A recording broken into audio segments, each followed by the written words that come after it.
আপনি যদি রিজেক্ট হয়ে থাকেন অলরেডি, তাহলে অবশ্যই আপনার কোন, কোন বিষয়গুলো মাথায় রেখে আবারও প্রিপারেশন নেওয়া উচিত, সেই বিষয়টা নিয়ে আজকে আলোচনা করব।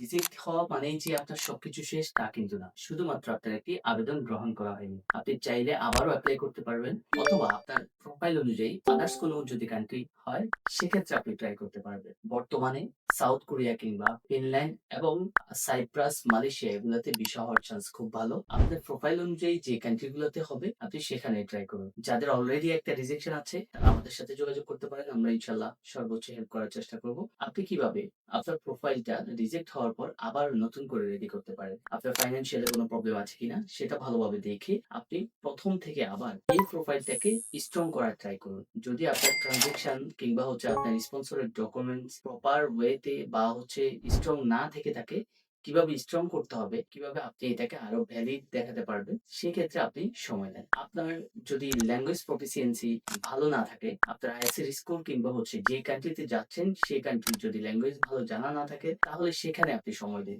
আপনার যদি এক্সট্রা কারিকুলাম অ্যাক্টিভিটিস না থাকে, সেটাতে আপনি সময় দিন। এবং আপনার যে ডকুমেন্টস গুলো আপনি সাবমিট অলরেডি আগে করেছেন, সেখানে দেখবেন কোথাও কোনো ভুল আছে কিনা। যদি ভুল না থাকে, অনেক সময় ভুল না থাকলেও ডকুমেন্টস সব ঠিক থাকার পরও রিজেকশন আসতে পারে। আপনি ট্রাই করবেন গতবারের তুলনায় এবার আরো বেশি স্ট্রং করে দেওয়ার, এবং আপনার এসওপি কিংবা কভার লেটার এই বিষয়টাও আপনি খুব ভালোভাবে দেখবেন।